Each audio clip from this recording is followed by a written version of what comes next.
You can't talk about horror without eventually running into H.P. Lovecraft. But maybe it's time we freed ourselves from those tentacles. H.P. Lovecraft may be the most influential horror writer of all time, and certainly one of the most widely discussed today. His work will often be among the first recommendations you receive when you try to break into the realm of cosmic horror. However, many readers, including myself, find Lovecraft's writing to be unsatisfying. It can be dry and slow and painfully racist, and often fails to live up to the premise within. I'm not at all here to say Lovecraft isn't worth reading, but for some, Lovecraft may be the beginning and the end of their venture into supernatural horror, and I think this is a genuine tragedy.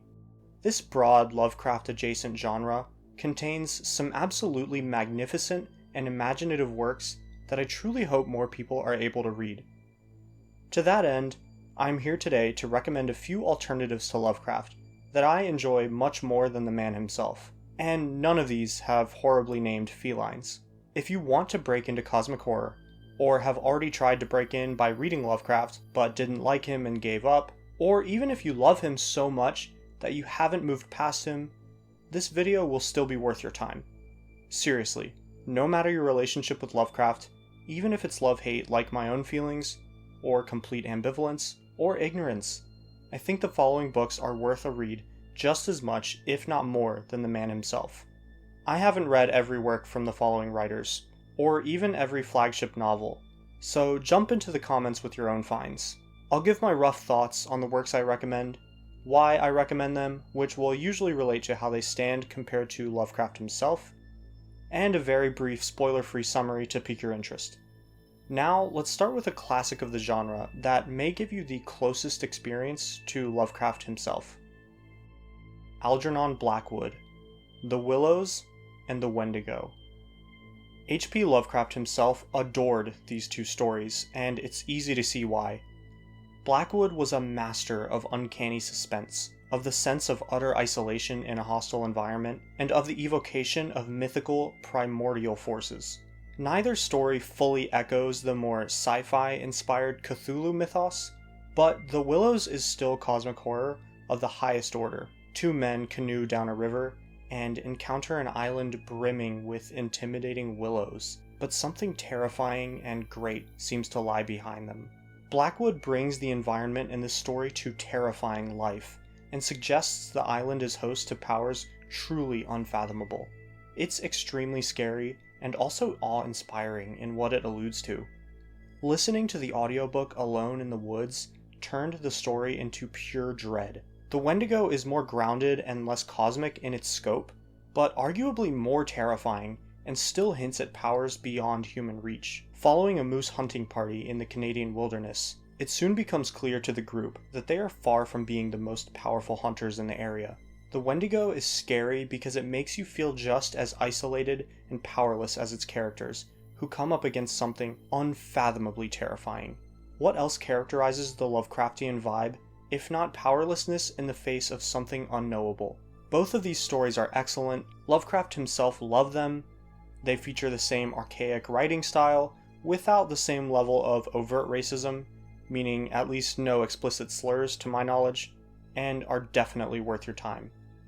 I recommend them because I find these stories to be paced better, are more overtly scary, and arguably capture the unknowable horror thing better than H.P. himself, because they don't contain lengthy expository segments that perfectly explain the unexplainable. In these two stories from Blackwood, we get murky speculation and whispered myth, neither of which line up perfectly with the events the characters are faced with. They encounter the unknowable and do the best they can to conceptualize it, but it's almost always a lost cause. These are the only two of Blackwood's stories that I've read, so I can only recommend these two, but I recommend them strongly because they are just that good, and they're pretty short too. Okay, now that we're done with the first recommendation, I just want to do a quick side note. If horror plus philosophy essays are your thing, please hit subscribe and join the channel. You will not be disappointed. Ted Klein, The Events at Poroth Farm. For the longest time, finding copies of Ted Klein's work has been about as difficult as finding the Necronomicon in a Lovecraft story. Seriously, the man's output was absolutely tiny. Many of the books have been out of print and are thus really expensive. Thinking back, Klein's novel The Ceremonies was one of the first horror recommendations I ever received, and it's only recently that I got my hands on a copy of any of his works, though admittedly I haven't been searching that hard over the years.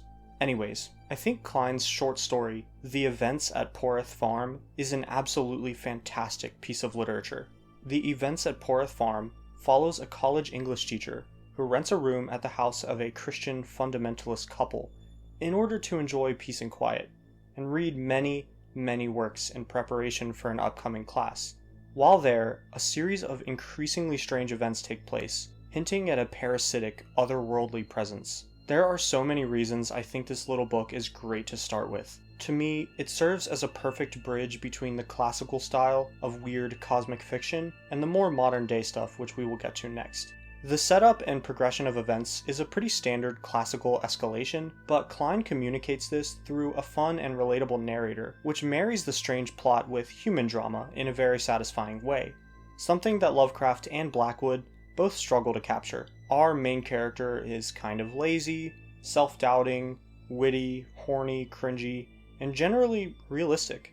His rather mundane narration may seem boring to some, but to me it served as an anchor in the increasingly bizarre situation. Some may object to this being called cosmic horror, and I am sympathetic to that view, but I think this is also one of the greatest strengths of the book, and oddly enough, makes me more likely to characterize it as Lovecraftian. Like Blackwood, the weird stuff happens, and it's kept subtle and largely unexplained. The characters encounter something unknown, otherworldly, uncanny, and hostile. It's a terrifying situation that also captures the sense of paranoia and lurking fear, especially channeling the fear and disgust of parasites and insects. Something wrong and parasitic has invaded the domestic sphere, truly off-putting. And the story has an excellent ending that perfectly encapsulates the themes of the book. It's an extremely coherent stream of fear, and I think it's a great one to start with. My only real objection is that the main character is a little sexist, and I am personally unsure if that was a deliberate choice or not. I found this to be a rather minor issue that kind of helped bring the main character to life in all his imperfections, but I can see that some may not enjoy this aspect. It may be surprising from above that this is the only story I have read from Klein. His novel, The Ceremonies, is an expanded version of this story, though many think they are qualitatively different, even if they share similar elements. It's generally regarded as a classic, but some fans find it to be too long. He also has a collection called Dark Gods that is also, from what I've heard, worth checking out. Give Klein a shot. Victor Lavalle, The Ballad of Black Tom.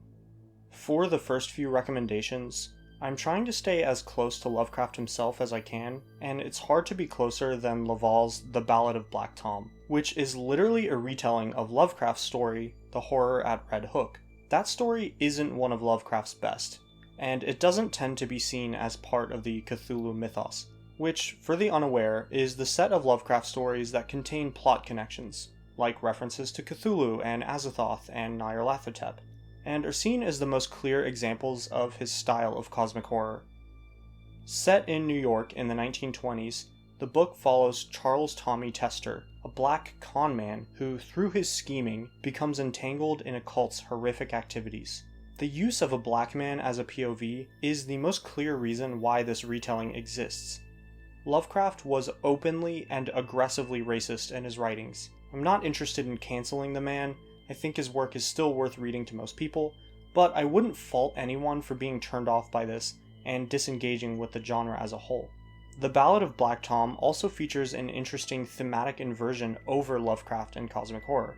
These stories tend to display cosmic indifference as a kind of horror. Humanity is portrayed as insignificant compared to the eldritch forces who run the universe, and who don't care much about humanity. I don't think the actual stories tend to live up to this theme, but that's generally how it's stated. Well, imagine you're a black man in 1920s New York. You face discrimination and malice and hatred and misfortune at the hands of the very people who really should protect you and love you. The world is just a bad place to you. Now, given this, think about how indifference might seem instead. Not too bad, right? Well, that's what this book explores. The prose is straightforward, so don't expect flowery Lovecraftian excesses. Similarly, I think the fear of the unknown is actually not present at all in this book, so it's more Lovecraftian in plot and theme rather than effect. I liked the book, but it lacked the creepy punch I crave. You may have a different experience, and I think it's worth reading even if you end up thinking this is true. And part of this is likely by design, because the story is clear that the main horror and malice derives from human racism rather than titanic sea gods. It reframes cosmic indifference through the lens of the marginalized, and necessarily loses some stylistic potency one may normally associate with the genre.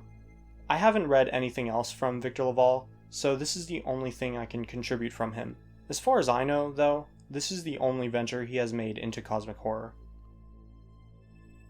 John Langan, The Fisherman, The Wide Carnivorous Sky and Other Monstrous Geographies, and Sefira and Other Betrayals. John Langan is one of the titans of modern cosmic horror. His voluminous output contains some of the best examples of recent genre writing. I haven't read all of his works, only The Fisherman, The Wide Carnivorous Sky, and Sefira, but those three alone cement his reputation. The Fisherman in particular is probably the most famous contemporary cosmic horror book. It follows Abe, a recent widower who takes up fishing as a way to pass the time following his wife's devastating passing. But when he and his fishing buddy Dave, another widower, hear a strange and terrifying tale about a local fishing spot, a chain of events is set into motion that has truly cosmic implications. This book is worth reading alone, but John Langan is building his very own mythology in the background through his impressive collection of short stories. Many of them make it clear that they take place in the same world as The Fisherman, like Mother of Stone from The Wide Carnivorous Sky and Bor Oris from Sefira. And this universe is only getting deeper and more terrifying as he writes more and more. So why Langan over Lovecraft? Well, first, Langan's stories tend to feature something that Lovecraft himself really struggled to capture: compelling human drama.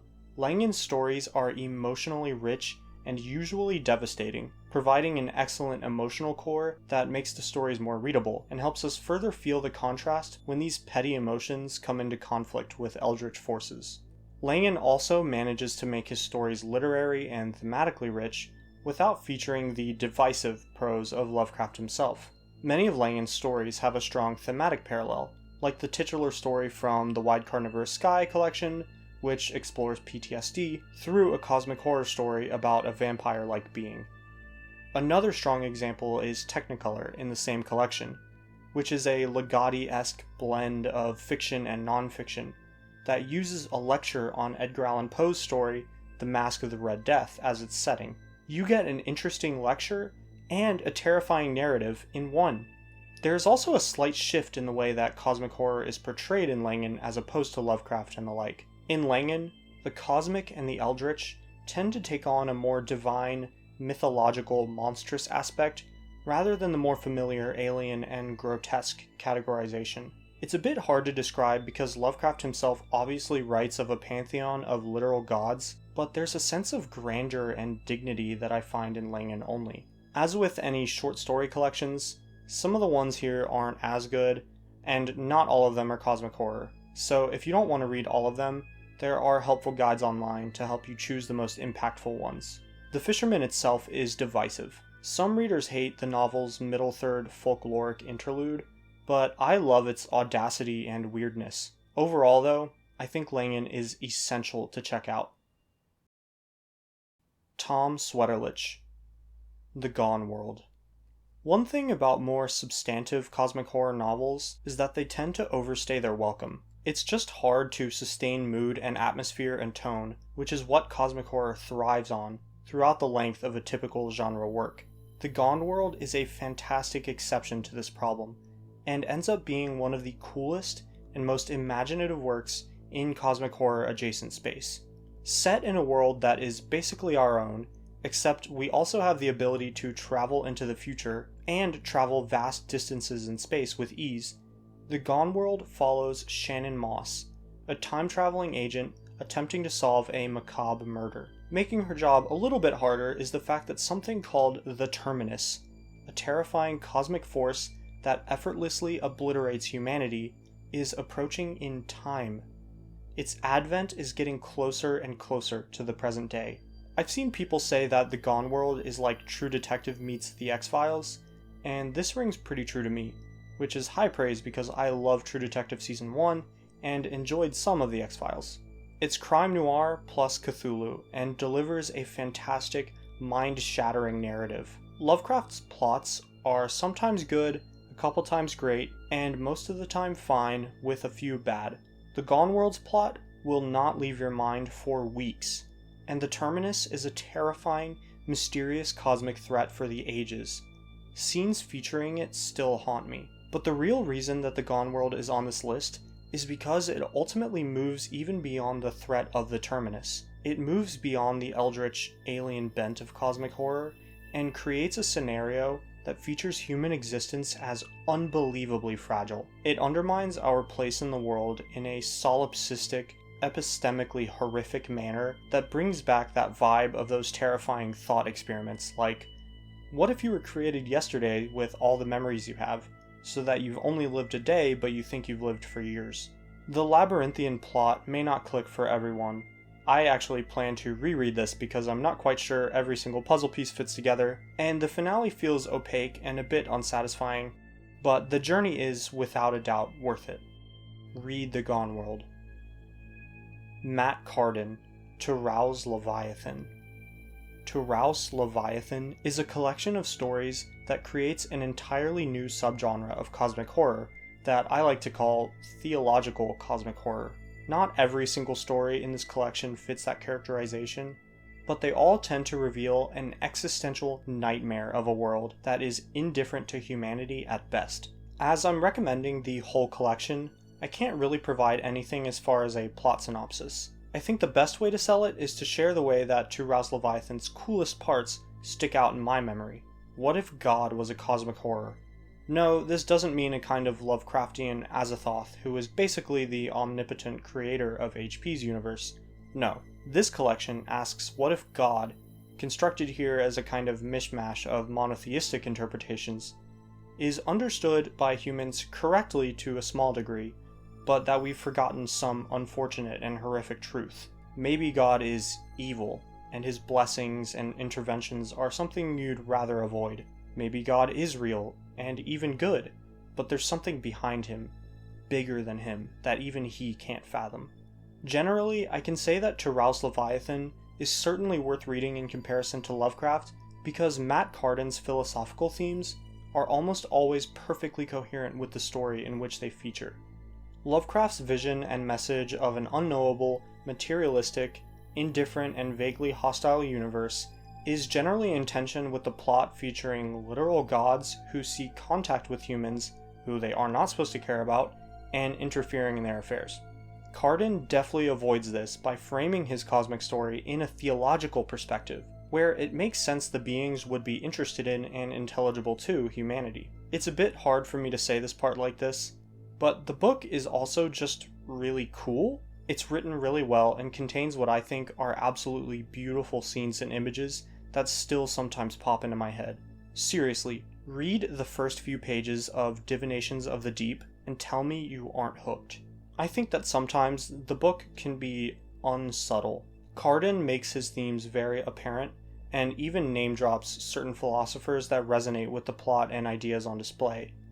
This may not bother everyone, and it definitely will make you feel like you're engaging with deep ideas while you're reading for the first time, but it felt somewhat amateurish to me on a reread. However, I still find the book compelling and interesting thematically.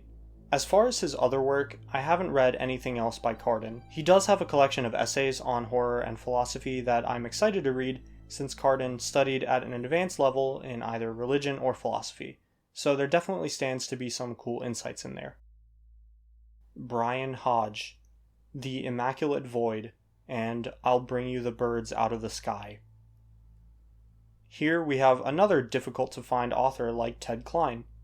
Hodge's book, The Immaculate Void, tends to be out of print, and was once notoriously sold for $2,000 on Amazon. The Immaculate Void is a very interesting novel to me because the true potency of the book really comes from spoilers, and I will not spoil the book here. This one, like The Gone World, lives and dies on its plot, and it would be a genuine disservice if I gave any of it away. It ties together serial killers, Nietzsche's eternal return, genuine Lovecraftian tentacle monsters, bird-filled Jonestown mass suicides, brutal body horror, and a terrifying sense of deep time. As I just said, the true potency of the book comes from spoilers, which I will not reveal, but The Immaculate Void stands as an interesting inversion to Lovecraft, just like Victor Lavalle. If you want something that is more in line with typical Lovecraft, and that, in my opinion, truly epitomizes some of the underlying themes of Lovecraftian horror, then Hodge's novella, I'll Bring You the Birds Out of the Sky, is an absolute must-read. This was even better written and constructed than The Immaculate Void, and is unquestionably a masterful short work of cosmic horror. Plus, it's easier to find than The Immaculate Void. I'll Bring You the Birds Out of the Sky explores the disturbing artworks of a self-taught man living deep in the woods. They hint at a darkness that seems to underlie our sense of normalcy, that erodes our sense of self, and when the characters encounter this darkness, they are irrevocably changed by it, though how they react to this may be interesting to you. I haven't yet read Hodge's other books, so I can't speak for them, but I definitely plan to read them if I can get my hands on them. Jeff Vandermeer, Annihilation. I include Jeff Vandermeer on this list because his novel Annihilation stands as an almost parallel strand of weird fiction and cosmic horror to the more overtly Lovecraftian strand. Where Lovecraft writes about alien deities and eldritch races, Vandermeer writes about alien ecologies and eldritch viral intrusions. Lovecraft attempts to portray a universe where humanity is completely insignificant, but with things like the crawler and its message in Annihilation, there's a sense of intelligence, some purpose, even a curiosity for humanity, but those aspects are too fundamentally distorted and strange.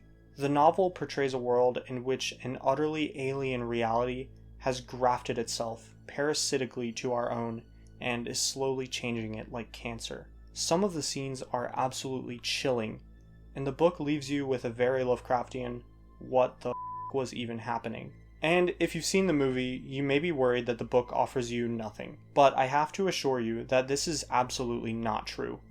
The book and movie share a similar plot thread and rough aesthetic, but have wildly different tones and moods and constructions.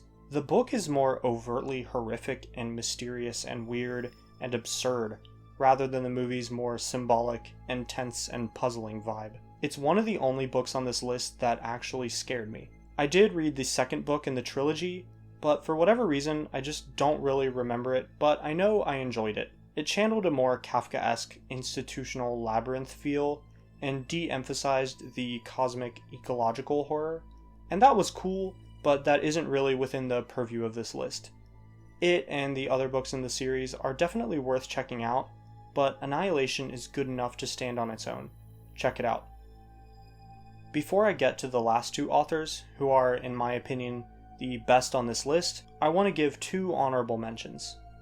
Honorable mention number 1, John Horner Jacobs, A Lush and Seething Hell. John Horner Jacobs is an excellent prose stylist and a very deep researcher.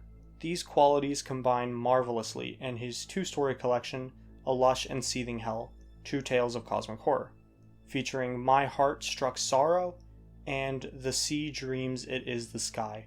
The Sea Dreams It Is the Sky follows an exile navigating a Pinochet-style dictatorship in South America, and encountering a cursed series of writings from a fellow exile. My Heart Struck Sorrow delves into the field of ethnomusicology, mostly telling the tale of a man on an obsessive hunt for the original version of a haunting folk song.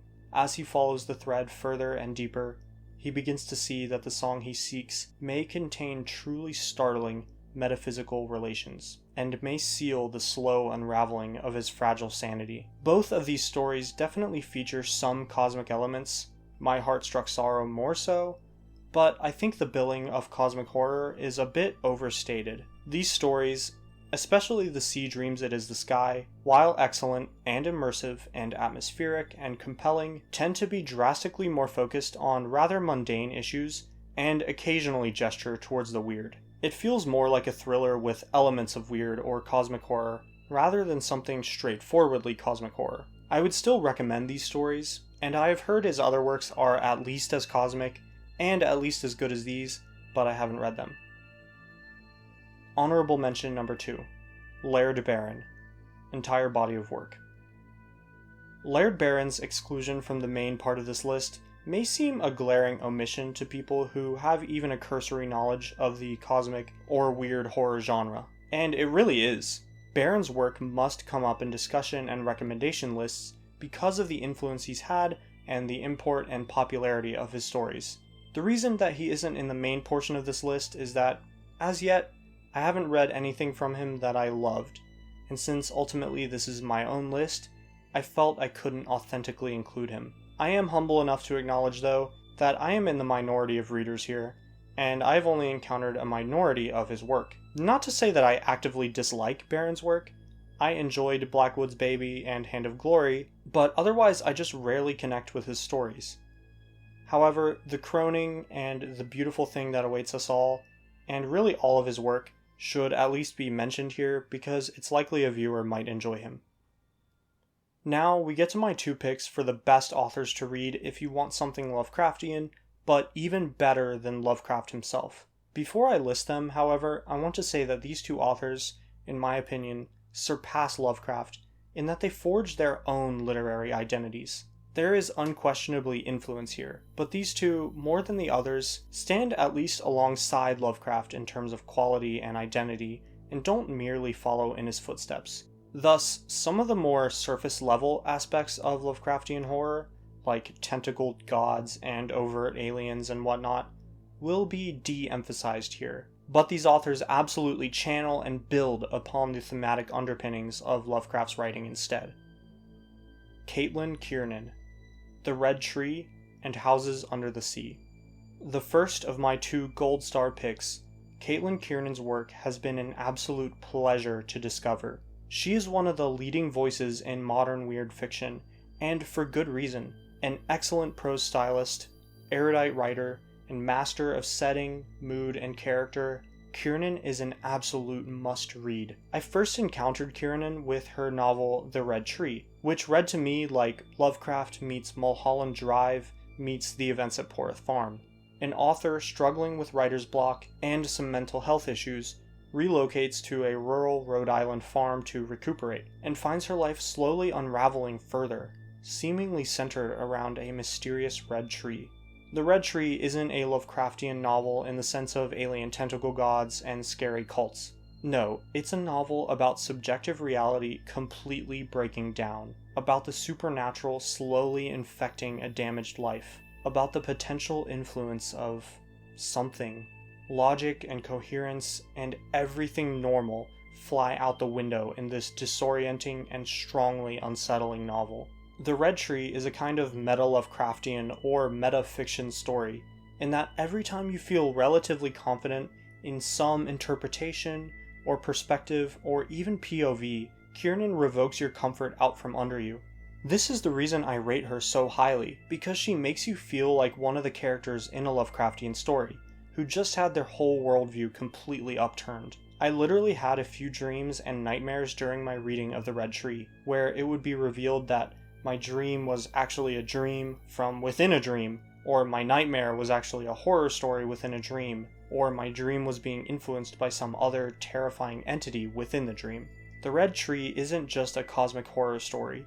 It's a mind virus that simultaneously depicts the erosion of a character's subjectivity and works to erode your own. And sure, if you don't think The Red Tree will appeal to you, and I would strongly suggest you push past that intuition, then Kiernan has a full collection called Houses Under the Sea Mythos Tales, a clearly Lovecraftian anthology featuring fantastic stories like Houses Under the Sea and The Drowned Geologist. Kiernan infuses femininity and LGBT themes into the Lovecraftian landscape.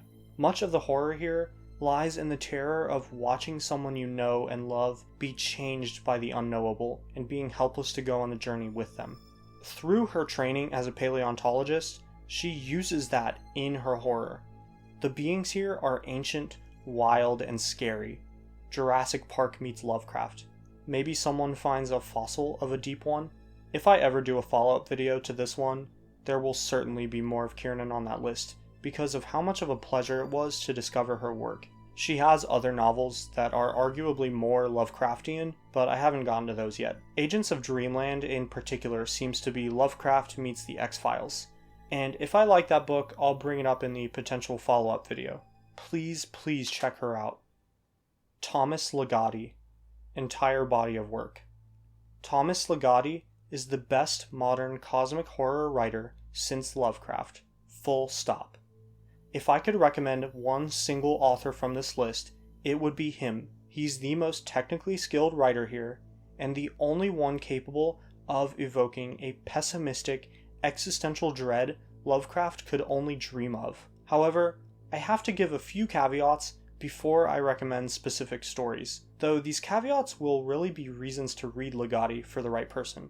For one, if you go to Ligotti expecting dark gods and creepy aliens, you will be sorely disappointed. He does write of those things occasionally, but those things tend to be too pedestrian for a writer of Ligotti's caliber. No, in Ligotti's best cosmic tales, reality itself is the cosmic horror. He evokes Lovecraftian dread as a metaphysical principle. What if being itself was the nightmare? What if the self was an illusion and merely a mask for greater forces?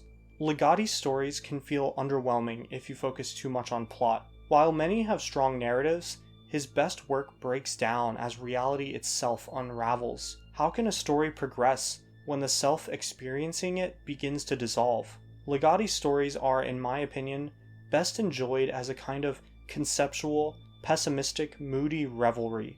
You're there for the nihilism, the chaotic metaphysics, the erasure of the self as a meaningful idea, the articulate prose he wields like a weapon. Seriously, Ligotti absolutely nails the mood that Lovecraft himself wrote with, but also adds his own nightmarish liminal quality. Ligotti's stories feel like they take place in a nightmare within a dream. This also relates to why I would recommend checking out some individual stories before you buy any of his books. I myself have picked up Songs of a Dead Dreamer and Grimscribe twice, and put it down both times because I expected something more typical. My success reading him came from trying to enjoy individual stories and not just blasting them in sequence. So if you're wanting to break into Ligotti, here are some of the best of his works, from the most accessible and Lovecraftian to the least accessible, while remaining in the space of cosmic horror and its close relations. The Sect of the Idiot. An almost straightforward Lovecraftian Azathothean homage, but with a Ligottian twist. The Last Feast of Harlequin. A very typical Lovecraftian story about a man who investigates a mysterious clown-themed festival. Very dark, moody, with cosmic implications, and hints at his overall horror-filled metaphysics. The Salal. A beautiful, liminal story set in a nightmarish skeleton town, where reality itself seems to be coming undone. It becomes clear that something nightmarish beyond comprehension is at play here, something beyond even the idea of the monstrous, or of God itself. Nethyscirial. Another Salal-esque story, equally worth reading. Dreams of a Mannequin. A genuinely terrifying, Zhuangzi-esque story about a man who, through some unsettling dream-related instances, begins to question how much of himself is actually his own self, and how much comes from something else. The Red Tower. A nightmarish, surreal, and bizarre prose painting about a mysterious factory in a grey wasteland that produces oddities and dark curiosities. Read metaphorically, it reveals Ligotti's pessimistic, Zapfian views. Stay tuned for a video on this. There are plenty more from Ligotti than just these. I intend them more to whet the appetite. Also, another reason that he's my gold star pick, Ligotti is the only author on this list, to my knowledge, who managed to make our own reality into a cosmic horror story. Read his book, The Conspiracy Against the Human Race, and you'll see what I mean. It's a non-fiction, part philosophy, part literary criticism book that outlines Ligotti's pessimism. I haven't read every Ligotti story, and his output ranges far beyond cosmic Lovecraftian horror, but it usually has something interesting to say, and almost always reveals a dark world dripping in atmosphere. His later work seems to delve more into overtly metaphorical or allegorical philosophical horror writing, and into corporate horror, and those are excellent reads too, but be prepared if you buy Teatro Grotesco, for example, because it isn't exactly cosmic. For me, he's the gold standard of post-Lovecraft cosmic horror. Okay, thank you so much for watching this, and I really hope you found something on this list to read. Or even if you went back and tried Lovecraft again, I would be happy with that. I'll probably do some more videos in this overall space, so stay tuned for those. If you are so inclined and enjoyed this video, try to give it a like and a comment and my channel a subscribe. Have a nice day.